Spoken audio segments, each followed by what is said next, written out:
اسلامی عقائد میں سے نا ایک بنیادی عقیدہ آخرت ہے۔ جن چیزوں پر انسان ساری زندگی اعمال کرتا ہے وہ چیزیں ہوتی ہیں جو اس کے عقیدے میں شامل ہوتی ہیں۔ عقیدہ جس طرح کا ہوتا ہے اسی طرح کا انسان عمل کرتا ہے، جو اس کی سوچیں ہوتی ہیں، جو افکار ہوتے ہیں، اسی طرح اپنے شب و روز گزارتا ہے۔ جن لوگوں کا عقیدہ آخرت مضبوط ہوتا ہے نا کہ ہم نے اللہ کی بارگاہ میں کھڑے ہونا ہے، ہم نے اس کی بارگاہ میں جا کے اپنے اعمال کا حساب دینا ہے، عقیدہ آخرت مضبوط ہو تو لازمی طور پر اعمال سنور جاتے ہیں۔ انسان جواب دہی کے تصور کے ساتھ اپنے معاملات زندگی کو بار بار صحیح کرنے کی کوشش کرتا ہے۔ عقیدہ آخرت اسلامی عقائد میں بنیادی فکر کا عقیدہ ہے، اساس ہے عقائد کی۔ اگر کسی شخص کا یہ خیال ہو جائے کہ میں بس یہی زندگی ہے، کھا لو پی لو موج کرو، تو ظاہر ہے وہ فنا کا نام جب رکھ لے گا زندگی کو اور وہ دوبارہ اٹھنے کا قائل ہی نہیں ہوگا تو وہ تو کسی قانون کا پابند ہی نہیں رہے گا، وہ تو کسی چیز کی پابندی نہیں کرے گا، کسی چیز سے پرہیز نہیں کرے گا، من چاہی زندگی گزارے گا۔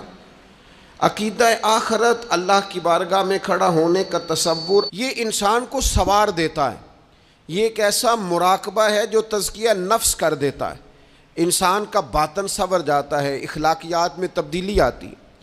پھر کوئی کیمرہ بھی نہ لگا ہو نا، کوئی بھی نہ دیکھ رہا ہو تو بندہ پھر بھی نیک ہو جاتا ہے، چونکہ اس کا خیال ہوتا ہے میرا رب مجھے دیکھ رہا ہے، صبح قیامت میں اپنے رب کی بارگاہ میں کھڑا کیا جاؤں گا۔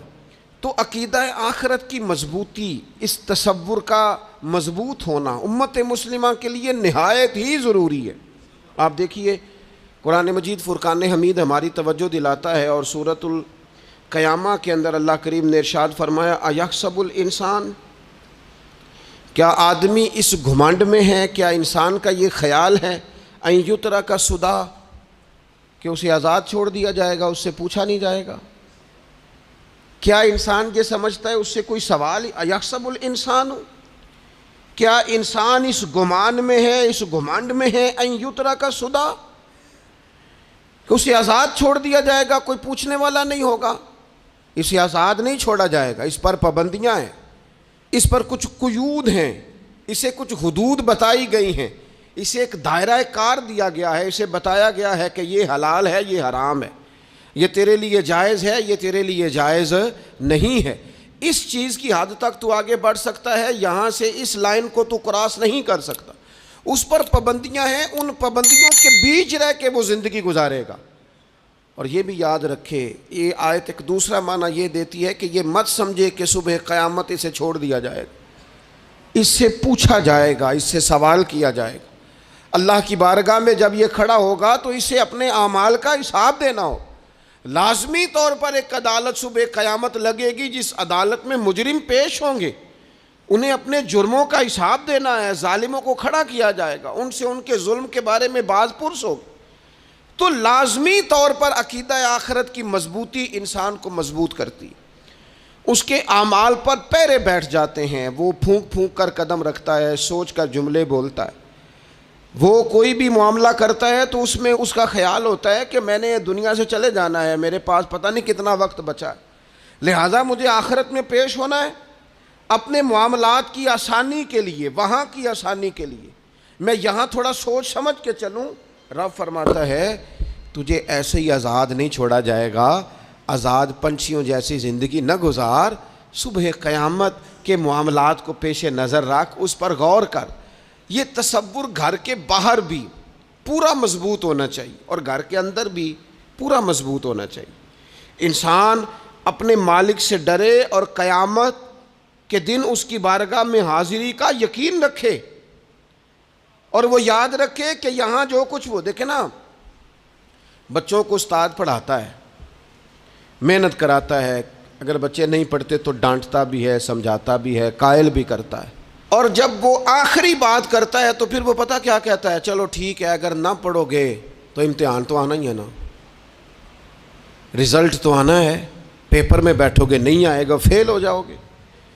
یہ لاسٹ پر یہ بات ضرور ہوتی ہے، اور یہ امتحان دینے کا تصور اور امتحانی سینٹر میں جانے کا خیال طالب علم کو مجبور کرتا ہے کہ میں اسباق تیار کروں، میں بار بار اس پر غور کروں، میں کتاب کو سمجھوں، میں اس کو حل کروں چیزوں کو، تاکہ جب میں مرکز میں جاؤں پرچہ دینے کے لیے امتحانی سینٹر میں تو پھر مجھے پریشانی کوئی نہ ہو۔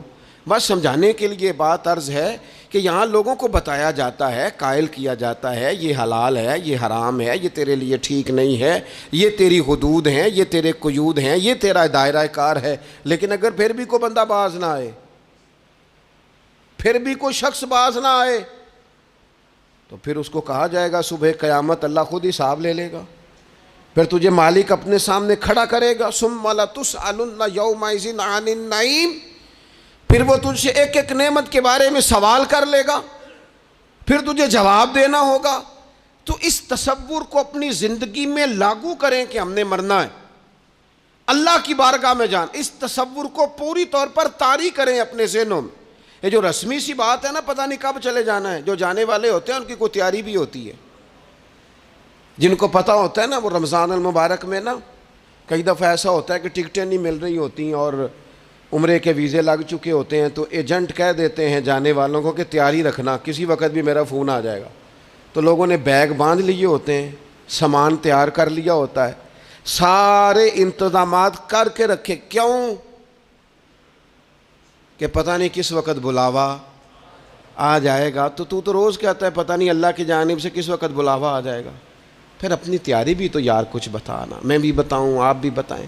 پھر ہم اپنے آپ سے یہ بھی تو سوال کریں نا کہ جہاں اچانک جانا پڑے اس کے لیے تیاری ہوتی ہے، ہماری تیاری کیا ہے؟ اگر اچانک جانے پڑے اس کی بارگاہ میں کیا تیاری؟ روز دیکھ رہے ہیں نا، کچھ لوگ روڈ پہ چڑھے تھے پہنچ نہیں سکے، ہاسپٹل گئے تھے پہنچ نہیں سکے، کچھ لوگ کسی فیلڈ میں کام کر رہے تھے، ڈگری نہیں مل سکی، جا ہی نہیں سکے، وقت آ گیا۔ تو اگر وہ ٹائم آ جاتا ہے اس کی بارگاہ میں حاضر ہونا پڑ جاتا ہے، تیاری کیا ہے؟ نبی پاک علیہ الصلوۃ والسلام گھر کے اندر اپنے گھر والوں کی تربیت کے لیے اور تعلیم امت کے لیے ایک دعا مانگتے تھے۔ حضرت عائشہ صدیقہ کہتی ہیں حضور دعا مانگتے تھے، مشکات میں موجود ہے۔ کیا دعا تھی؟ اللہم حاسبنی حسابا یسیرا، اے اللہ ذرا حساب آسان کر کے لینا۔ یہ حضور تعلیم امت کے لیے دعا مانگتے، اللہ حساب ذرا آسان کر کے لیجیے، مالک کرم فرمانا۔ تو حضرت عائشہ صدیقہ رضی اللہ تعالیٰ عنہ ارشاد فرماتی ہے، میں نے عرض کیا یا رسول اللہ صلی اللہ تعالیٰ علیہ وسلم یہ آسان حساب کا کیا مطلب ہے؟ تو حضور فرمانے لگے عائشہ آسان حساب کا مطلب یہ ہے کہ رب کریم بندے کے نامہ اعمال پر نظر ڈالے گا اور پھر اللہ تبارک و تعالیٰ اس سے درگزر فرما دے گا۔ یہ آسان حساب ہے، پتہ مالک کو ہے اس نے کیا کیا ہے، پر کریم ہے نا۔ عدل کریں تے تھر تھر کمبن، اچیاں شاناں والے تے جے فضل کریں تے پھر بخشے جامن میرے جے منہ کالے، نظر کرے گا پھر معاف فرما دے گا۔ اور حضور فرماتے عائشہ یاد رکھو جس سے اس نے حساب لیا وہ پھر بڑی مشکل میں آ جائے گا، اس کے لیے مشکل ہو۔ اللہم حاسبنی حسابا یسیرا، اے اللہ تو حساب ذرا آسان کر کے لینا، ذرا آسان کر کے۔ یہ تعلیم امت کے لیے کہ امت کے دل میں خیال پیدا ہو کہ حساب دینا ہے، تو نے حساب دینا ہے، تو نے اپنے مال کا حساب دینا ہے، تو نے اپنے لفظوں کا حساب دینا ہے، تو نے معاملات کا حساب دینا ہے۔ تو جس کرسی پہ بیٹھا ہے، تو کلرک ہے یا صدر ہے، تو نے اپنی اس نشست کا حساب دینا۔ تو استاد ہے یا پیر طریقت ہے، تو مؤذن ہے یا خطیب ہے، تو جو بھی ہے تو نے حساب دینا ہے۔ تجھے تیرے منصب کے بارے میں پوچھا جائے گا، تجھے تیرے عہدے کے بارے میں پوچھا جائے گا، تجھے اپنی ذمہ داریوں کے بارے میں حساب دینا، اللہ کی بارگاہ میں تمہیں جا کے بتانا ہے کہ تم نے کیا اعمال کی۔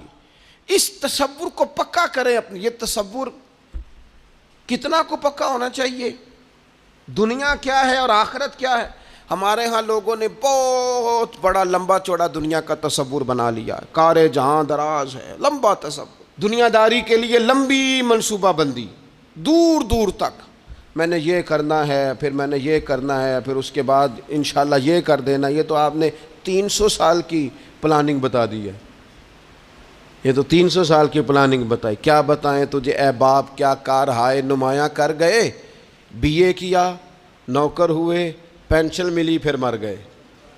زندگی تو اتنی سی ہے, اتنی لمبی منصوبہ بندی, اس میں آخرت کہاں ہے؟ اس میں اگر کسی مقام پر رب کی بارگاہ میں حاضر ہونا ہے تو وہ کہاں ہے؟ جو مرنے والے لوگ ہوتے ہیں ان کا تو جینا کچھ اور طرح کا ہوتا ہے, جن کو جانا ہوتا ہے ان کا رہنا تو کچھ اور طرح کا ہوتا ہے, جن کو کسی جگہ منتقل ہونا ہوتا ہے, جو عارضی مکانوں میں رہتے ہیں ان کا رہن سہن تو ذرا اور طرح کا ہوتا ہے. لیکن جو ہمارا انداز ہے, جو ہمارا رہن سہن ہے, جو ہمارا طریقہ کار ہے, وہ تو مستقل رہنے کا ہے. وہ تو لگتا ہے کہ کبھی چھوڑنے والے نہیں ہیں. اس میں تو کوئی ایسی چیز نظر نہیں آتی کہ جس میں ہم محسوس کریں کہ ہم نے چھوڑ کے جانا ہے. لیکن نبی پاک علیہ السلام نے جس دنیا کو ہم بہت بڑی دنیا سمجھتے ہیں, حضور نے اس کی مثال کیا دی؟ صحیح مسلم کی حدیث ہے.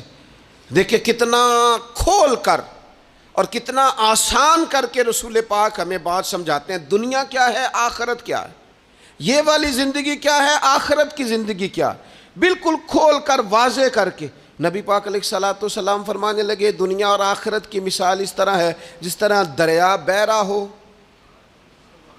اور کوئی آدمی اس میں انگلی ڈبوئے, جتنا پانی اس کی انگلی کو لگ گیا یہ دنیا ہے, اور جو باقی ٹھاٹھے مارتا دریا پیچھے ہے, سمندر پیچھے ہے, وہ سارا آخرت ہے. یہ اتنی سی دنیا ہے, یہ صحیح مسلم میں موجود ہے. اتنی سی دنیا کے لیے اتنے پاپڑ بیلنا, اتنی سی دنیا کے لیے اتنے ظلم کرنا, اتنی سی دنیا کے لیے اتنے حق ضائع کرنا, اتنی سی دنیا کے لیے اتنے لوگوں کے دل توڑنا, اتنے حقوق پہ ڈھاکہ ڈالنا, اتنا جبر کرنا, لوگوں کا مال کھانا, لوگوں کو تکلیف دینا, عزتیں اچھالنا, اتنی سی دنیا کے لیے. حضور فرمانے لگے اتنی سی ہے یہ دنیا, جتنا انگلی کو پانی لگ گیا ہے وہ جنت, جو نری جنت نہیں, خدا کا فضل ہے, جو اللہ کی عطا ہے اپنے بندوں کے لیے. میرے کریم فرمانے لگے اس جنت میں وہ نعمتیں ہیں نہ کسی آنکھ نے دیکھی, نہ کسی کان نے سنی, نہ تمہارے دل پر کبھی خیال ہی گزرا ہوگا کہ ہمارا رب ہمیں یہ عطا فرمانے والا ہے. تھوڑا سا نا 24 گھنٹوں میں کچھ ٹائم اپنی آخرت کے لیے, اپنے سارے معاملات کو مرتب کرتے ہوئے کچھ زندگی کے کام اپنی آخرت کے لیے. آپ یقین کریں بچوں سے لے کر بڑوں تک, ان پڑھ سے لے کر پڑھے لکھے تک, ہم نے جس کو اپنے مزاج کے مطابق کم فہم سمجھا اس سے لے کر دانشور تک دوڑ لگ گئی دنیا جمع کرنے کی. وہ ایک سوچ حضرت سلطان باہو رحمۃ اللہ علیہ فرمانے لگے, ہزاروں لوگ ان کی خدمت میں آیا کرتے تھے تو کہتے ہیں رابدہ طالب کوئی نہیں ملیا, تے جو ملیا ہے طالب زردہ ہو. یہ تو دعا کرانے آئے ہیں کہ میرا کاروبار نہیں چلتا, یہ تو دعا کرانے آئے ہیں کہ جناب وہ میرا جو ہے وہ فلانا کیس سلجھ گیا. رابدہ طالب کوئی نہ ملے. کوئی ایسا تو آتا جو کہتا میری اس سے ملاقات کرا دے, کوئی طریقہ بتائیں مالک معرفت کیسے دیتا ہے. کوئی تو ایسا آتا جو کہتا کہ آؤ نہ کچھ باتیں درد کی کریں, کچھ عشق رسول کی تم کرو, کچھ محبت مصطفیٰ کی میں کروں. کچھ ایسے آتے جو کہتے آؤ نہ کوئی ذکر چھیڑیں صدیق اکبر کا, کوئی بات کریں سیدنا فاروق اعظم کی, کچھ تذکرے ہو جائیں عثمان غنی کے, تھوڑی دیر ہو نہ جائے مولا علی کا تذکرہ. کچھ لوگ ہوتے نا ایسے جو اس طرح کے ہوتے, لیکن وہ ہر وقت دنیا داری, ہر وقت. اچھا کہیں اکتاتے بھی ہیں نا, تھک گئے کاروبار کر کر کے, کہیں اکتاتے بھی ہیں تو کرتے کیا ہیں, سیر کرنے چلے جاتے ہیں. میں جی بور ہو گیا ہوں کام کرتے کرتے, چلو میں اب ٹھنڈے علاقے میں چلتا ہوں.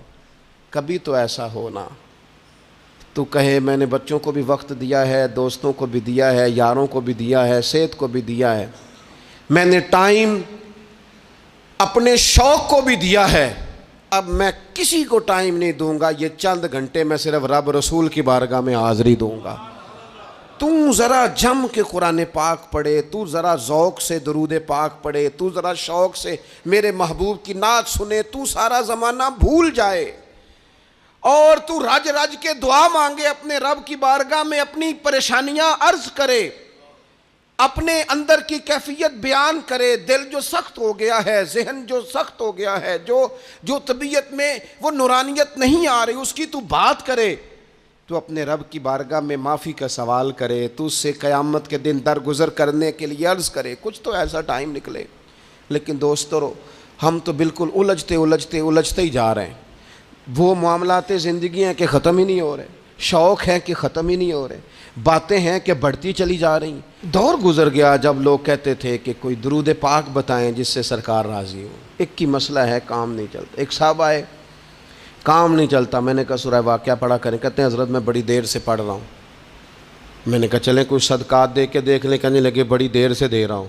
میں نے انہیں ایک اور وظیفہ بتایا، کہنے لگے یہ بھی مجھے کسی نے بتایا تھا، بڑی دیر سے کر رہا ہوں۔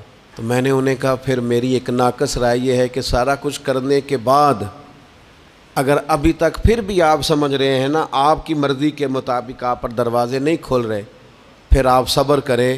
جو میرا رب چاہتا ہو اس پہ راضی رہ کے دیکھیں، پھر ذرا راضی رہ کے دیکھیں، پھر دیکھیں کہ مالک کا فیصلہ کیا ہے۔ وہ آپ کے حق میں کوئی رحمت والا فیصلہ ہی فرمائے گا، پھر ذرا انتظار کر کے دیکھیں، پھر ذرا صبر کر کے دیکھیں۔ پھر وہ کہتا وَبَشِّرِ الصَّابِرِينَ، محبوب یہ جنہوں نے صبر کیا ہے انہیں میری رحمت کی خوشخبری سنا دو۔ پھر وہ کہتا ہے باقیوں کے پاس مال ہوگا، دولت ہوگی، اقتدار ہوگا، بڑا کچھ ہوگا، ان اللہ مع الصابرین، صبر کرنے والوں کے ساتھ رب کریم ہوگا۔ پھر ذرا ٹھہر ہی جائیں، پھر تھوڑا حوصلہ ہی کر لیں، پھر اس کے فیصلے کا ذرا انتظار کر کے دیکھیں۔ ہم نہ من چاہیے زندگی کے پیچھے پریشان ہیں اپنی آخرت کے، اور آخرت کرتی کیا ہے؟ جب آپ کا آخرت پر یقین پکا ہو جاتا ہے نا، پھر لازمی طور پر انسان کے اعمال سنورتے ہیں۔ آپ یقین کریں سنورتے ہیں، 100% سنورتے ہیں۔ آپ آخرت پر جتنا یقین، حضرت عمر کا آخرت پر یقین پکا تھا نا، دنیا میں مکان ہی کوئی نہیں بنایا، پکا تھا۔ سیدنا مولا علی شیر خدا امیر المومنین بھی ہو گئے تو طامت پھر بھی پھٹی ہوئی تھی، پکا یقین تھا نا کہ اللہ نے ہمارے لیے آگے بڑی نعمتیں تیار کی ہوئی ہیں۔ حضور نے آ کے فرمایا تھا نا کہ عمر میں تیرا گھر دیکھ آیا ہوں جنت میں، یقین پکا تھا نا بڑا کچھ ملنے والا ہے۔ تو جن لوگوں کا پکا ہونا کہ میرا دیس میں گھر ہے، وہ پردیس میں بلڈنگیں نہیں بنایا کرتے، ان کو پتا تھا کہ ہمارے دیس میں گھر بنے ہوئے ہیں، لہٰذا یہاں وہ کسی پریشانی کا شکار۔ اور دوسرا، جب بندے کا آخرت پر یقین پکا ہو جاتا ہے نا، ایک بات آپ نے ضرور ذہن میں رکھنی ہے۔ ہمارے محدثین نے لکھا ہے جس بندے کا صرف دنیا داری میں جینے کا مزاج ہو جاتا ہے نا، وہ بزدل ہو جاتا ہے، اور جس کا خیال ہوتا ہے نا زندگی عارضی ہے، صبح قیامت دوبارہ اٹھوں گا، وہ بندہ بہادر ہو جاتا ہے۔ جس کا خیال ہے نا یہی کچھ ہے، کھا لو پی لو، بس یہ زندگی ختم ہو گئی تو ختم ہو گئی، مر گئے تو مر گئے، ختم ہو گئے، فنا ہو گئے، ان لوگوں کا مزاج بزدلانہ ہو جاتا ہے، جرت مند نہیں رہتے۔ اور جن کا یہ خیال ہوتا ہے نا مرنے کے بعد بھی اٹھنا ہے، ایک نئی زندگی اللہ عطا کرے گا، وہ لوگ پھر موت سے گھبراتے نہیں، انہیں مرنے سے ڈر نہیں لگتا۔ پھر موت کا لفظ کوئی بندہ سنا کہ انہیں بلیک میل نہیں کر سکتا، وہ بندے طاقتور ہو جاتے ہیں، باہمت ہو جاتے ہیں۔ حضرت جابر بن عبداللہ فرماتے ہیں، بخاری میں حدیث ہے، فرماتے ہیں ایک احد والے دن ایک صحابی کھجور کھا رہے تھے، تو کھجور کھاتے کھاتے انہوں نے نبی پاک صلی اللہ تعالیٰ علیہ وسلم کی خدمت میں عرض کی، حضور اگر میں آج شہید ہو جاؤں تو کہاں جاؤں گا؟ تو محبوب فرمانے لگے میرا رب اپنے فضل سے تجھے جنت عطا کرے گا۔ حضرت جابر ابن عبداللہ رضی اللہ تعالیٰ عنہ فرماتے ہیں اس بندے نے کیا کیا، اس نے نا کھجور جتنی کھا لی تھی کھا لی، باقی نکال دی منہ سے، تلوار لی، میدان میں گئے، شہید ہو گئے۔ سبق ہمیں کیا دیا؟ کہنے لگے جب مرتے ہی اللہ تعالیٰ جنت عطا کرے گا، پھر کھجور کھاتے کھاتے رہنے والی دیر بھی کیوں کرنی ہے؟ پھر چھوڑو، جنت میں جا کے اللہ کے دیے ہوئے انعام کھائیں گے۔ کھجور کھانے کی بھی دیر برداشت نہیں کی۔ یہ آخرت کا اجر، آخرت میں رب کی بارگاہ میں کھڑے ہونے کا تصور بندے کو طاقتور کر دیتا۔ وہ بزدل، اقبال کیا کہتے ہیں؟ اقبال کہتے ہیں موت کو سمجھے ہیں غافل اختتام میں زندگی، یہ ہے شام میں زندگی، پھر صبح دوام میں زندگی۔ اور حضرت بلے شاہ بھی بول پڑے، وہ کہنے لگے عرش فرشتے بانگاں ملیاں مکے پہ گیا شور، بلے شاہ آسان نہیں مرنا، یہ تے مر گیا ہی کوئی اور، یہ تو کسی اور۔ پھر ایک اور درویش بولے، وہ کہنے لگے وارث شاہ او کدو مر دے، وارث شاہ او کدو مردے جنہ کیتیاں نیک کمائیاں نے، وہ تو اللہ کی بارگاہ میں انعام پاتے ہیں. ایک پل ہے موت، اس پل سے گزرتے ہیں، پھر رب کا فضل انہیں ملتا ہے. میں کئی دفعہ کہہ چکا ہوں، پھر کہتا ہوں، یہ جب بہت ٹینشن بن گئی نا، ڈپریشن بہت بڑھ گیا، کووڈ-19 کے دن تھے، کرونا کے، تو مجھے ایک سرکاری ادارے میں بلایا گیا جہاں اس عملے کو میں نے گفتگو کرنی تھی، اس عملے سے جو مریضوں کو دیکھ رہا تھا. کہنے لگے مجھے وہاں کے جو ہیڈ تھے، کہنے لگے پیر صاحب بڑا ڈپریشن بڑا ہے، لوگ ڈر رہے ہیں.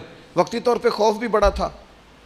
تو میں نے ایک صاحب سے وہاں کہا کہ اتنا خوف کس بات کا؟ کہنے لگے جی مجھے تو زیادہ ہجوم آ جائے تو میرا سانس نہیں نکلتا، تو قبر میں تو کھڑکی کوئی نہیں، تو تصور سوچ سوچ کے میں ڈرتا ہوں. تو میں نے کہا ڈاکٹر صاحب، ماں کے پیٹ میں جو رب آکسیجن دیتا ہے وہ قبر میں بھی دے گا. تو انہوں نے آپ کی طرح سبحان اللہ نہیں کی، کیونکہ وہ ڈاکٹر صاحب تھے نا. سیانے بندے کو سمجھانا بھی کافی سیانے بندے کا کام ہے، وہ زیادہ سیانے تھے. لیکن نا سوتے کو جگانا تو کام ہے، اور اگر جاگتے کو جگانا پڑ جائے تو بہت مشکل کام ہوتا ہے. وہ ڈاکٹر صاحب تھے. وہ کہنے لگے جی حضرت صاحب، وہ تو ماں سانس لیتی ہے تو وہ بچے کو جاتا ہے، وہ آکسیجن ماں کے سانس کی بنیاد پہ ملتی ہے، تو قبر میں وہ کیسے ہوگا؟ میں نے کہا چلیں ٹھیک ہے ڈاکٹر صاحب، آپ کی یہ دلیل بھی مان لیتے ہیں. وہ جو انڈے سے بچہ نکلتا ہے،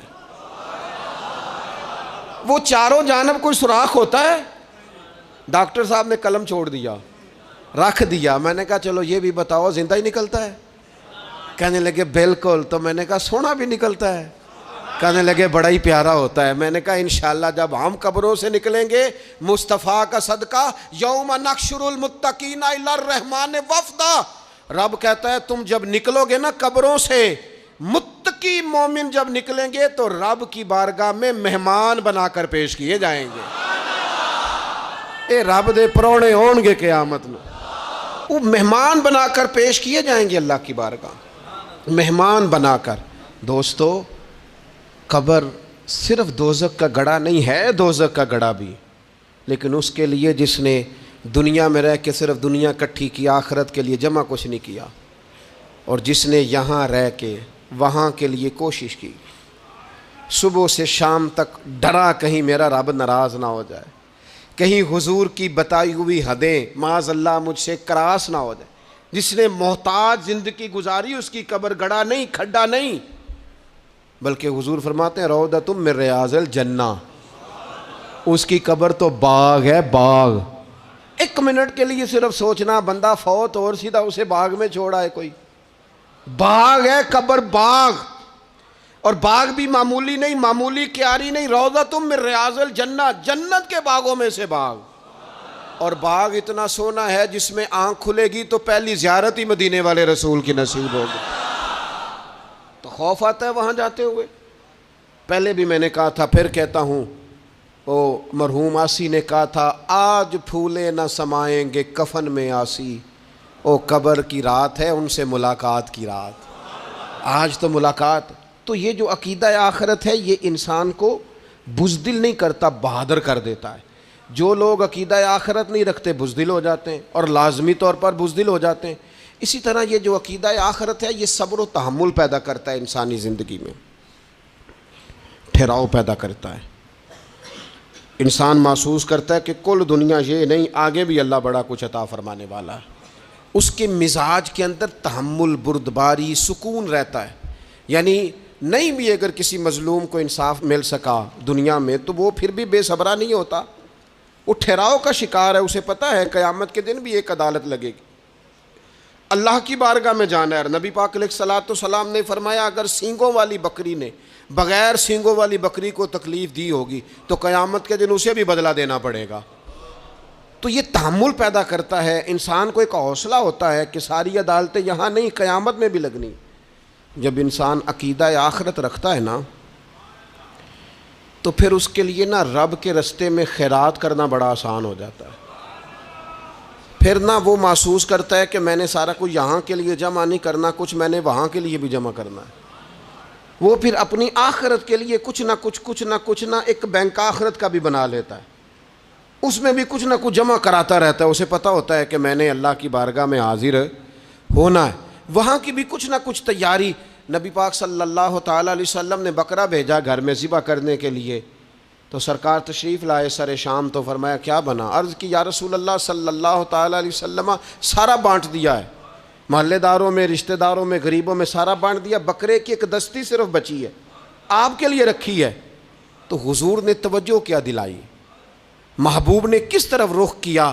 حضور فرمانے لگے اپنے اہل خانہ سے، ازواج مطہرات سے، کریم فرمانے لگے عائشہ وہ جو تم نے بانٹ دیا ہے نا وہ سارا ہی بچ گیا ہے، وہ سارا ذخیرہ ہو گیا، وہ جمع ہو گیا ہے آخرت کے لیے، وہ ہمارے پاس بچ گیا ہے۔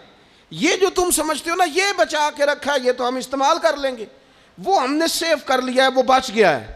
حضرت ابو ذر غفاری رضی اللہ تعالیٰ عنہ اپنے خادم سے کہنے لگے کہ مجھے پتہ چلا ہے یہاں فلاں جگہ کچھ غریب لوگ آئے ہیں، تو اس طرح کرنا، جو اچھا اونٹ ہے نا میرے اونٹوں میں سے، اچھا اونٹ وہ ذبح کر کے نا تو ان سارے گھروں میں تقسیم کر دو، جتنا گوشت وہاں بھیجو گے اتنا ہی میرے گھر میں بھی بھیج دینا۔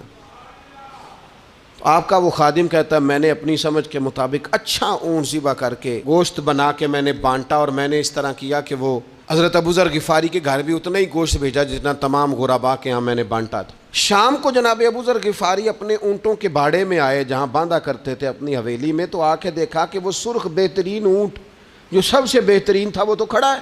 تو آپ اپنے خادم سے کہنے لگے میں نے تمہیں کہا تھا جو سب سے اچھا ہے اس کو ذبح کرنا، تو وہ کہنے لگا حضور وہ باقیوں میں سے سب سے اچھا تھا، اس سے ہی تھوڑا سا کمزور تھا، اور یہ تو آپ کی سواری کے لیے ہے نا، یہ تو آپ کے کام آتا ہے، اس پہ تو آپ سفر کرتے ہیں، اس لیے میں نے اسے چھوڑ دیا، اور اس کے بعد جو سب سے اچھا تھا وہ میں نے ذبح کر دیا۔ تو حضرت ابو ذر غفاری فرمانے لگے تو شاید سمجھا نہیں، میں اسے بھی سواری کے لیے رکھنا چاہتا تھا پر اپنی آخرت کی سواری کے لیے، میرا دل تھا وہ جو آخرت میں سفر کرنا ہے نا، دشوار گزار گھاٹیاں ہیں، ان گھاٹیوں کے لیے وہ اونٹ میرے کام آ جائے گا، لہذا میں نے تجھے کہا تھا جو سب سے بہتر ہو وہ دے دینا تاکہ ذرا میری آخرت کی سواری بن جائے، تاکہ میں ذخیرہ کر لوں۔ بڑا دیا بال بچوں کو، بڑا دیا بہن بھائیوں کو، بڑا دیا دوست احباب کو، بڑے قرضے دیے ادھر ادھر، لیکن ساری زندگی دیے، ایک موقع پر صرف آپ نے کسی کو انکار کیا نہ، ایک موقع پر، تو وہ پچھلے جو 99 دفعہ آپ نے دیا ہوتا ہے وہ اس کا بھی منکر ہو جاتا ہے، وہ کہتا ہے تو نے کدی کام تے کام ہی نہیں آیا، وہ تو نے تو میری امید ہی توڑ دی، وہ سارے شکوے ساری زندگی کہاں خرچ کر دی بلا، کس مقام پر۔ اور یہاں حال یہ ہے کہ حضور فرماتے ہیں جب تو صدقہ دیتا ہے تو رب اسے اپنے دستے قدرت میں لیتا ہے، اور اس طرح تمہارے صدقے کو پالتا ہے جس طرح تم اپنے گھر میں بچڑا نہیں پالتے، اس طرح صبح قیامت تمہیں وہ نتیجے کے طور پر پلا ہوا صدقہ ملے گا۔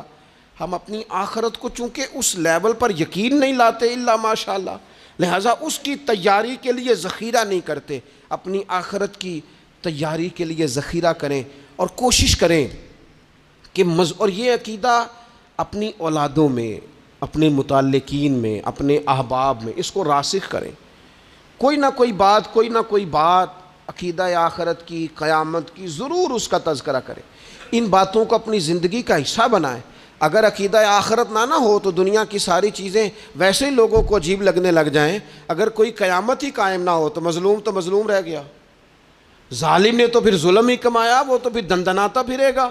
تو رب کہتا ہے اَيَحْسَبُ الْإِنسَانُ أَن يُتْرَكَ سُدًى، کیا انسان سمجھتا ہے کہ اسے یوں ہی چھوڑ دیا جائے گا، کوئی اسے آزاد ہی چھوڑ دیا جائے گا، کچھ پوچھا ہی نہیں جائے گا؟ صبح قیامت سوال ہوں گے، رب کی بارگاہ میں حاضری ہوگی، اللہ کے حضور سوالات کے جواب دینے ہوں گے، لہٰذا اپنی زندگی کے اعمال کو مرتب کرتے وقت، کوئی بھی کام کرتے وقت ایک تصور ضرور ذہن میں رکھیں کہ مجھے صبح قیامت اس کا حساب دینا ہے۔ یہ جو جواب دہی کا تصور ہوتا ہے یہ انسان پر پہرے دار ہوتا ہے، یہ اس کو مضبوط کرتا ہے، اس کی عقیدے کی بنیادیں اس کے عمل کو طاقتور کر دیتی ہیں۔ لہٰذا عقیدہ آخرت اپنے بچوں میں، آنے والی نسلوں میں، آپ دیکھیں حضور نے یہ عقیدہ آخرت مضبوط کر دیا تھا نا، تو پھر سیدہ فاطمہ الزہرا نے کچے مکان میں ساری زندگی گزار دی، پھر محبوب پاک نے دیکھا کہ وہ اونٹ کے بالوں کی بنی ہوئی چادر اوڑھ کے چکی پیس رہی ہیں، تو محبوب نے یہ نہیں فرمایا کہ اللہ آسانی کر دے گا، اچھا وقت آ جائے گا تو فکر نہ کرنا یہ مشکل، نہ محبوب کریم نے فرمایا فاطمہ دنیا میں تھوڑی مشقت برداشت کرو، اللہ آخرت کی ساری سعادتیں آپ کو ہی عطا فرمائے گا۔ گویا کریم نے فرمایا آپ کو یوں ہی زندگی گزارنی ہے، یہی طرز رکھنی ہے، اسی طرح ہی آپ کو وقت گزارنا ہے۔ جو آرام کا وقت ہے وہ اللہ تعالیٰ جنت میں عطا کرے گا۔ عقیدہ آخرت کی مضبوطی تھوڑا سا، ہمارے ایک بڑے قریبی دوست تھے، بڑا میرا ان سے پیار تھا، 34.5 سال عمر، خود ہارٹ اسپیشلسٹ ڈاکٹر، لیکن یہ پچھلے ہفتے وہ مریضوں کو چیک کر کے نیچے آ کے دفتر میں بیٹھے ہیں۔ ایک تو لوگ کہتے ہیں نا ہسپتال پہنچ جاتا تو شاید بچ جاتا، تو ہاسپٹل کے اندر ہی تھے، اور ابھی چڑھتی جوانی، 34-35 سال عمر۔ لیکن کمال یہ تھا کہ میرے جیسے کئی لوگوں نے بھی آنسو اس لیے بہائے کہ اتنی چڑھتی جوانی میں اتنے خوبصورت ماحول کے اندر بھی انہوں نے مزاج خیر خواہی کا بنایا ہوا تھا، ہر شخص سے حسن کلام اور رب رسول کی طرف اپنا لگاؤ، نماز کی پابندی، جب بھی حال پوچھنا تو کہتے تھے اللہ اور اس کے رسول کا فضل ہے۔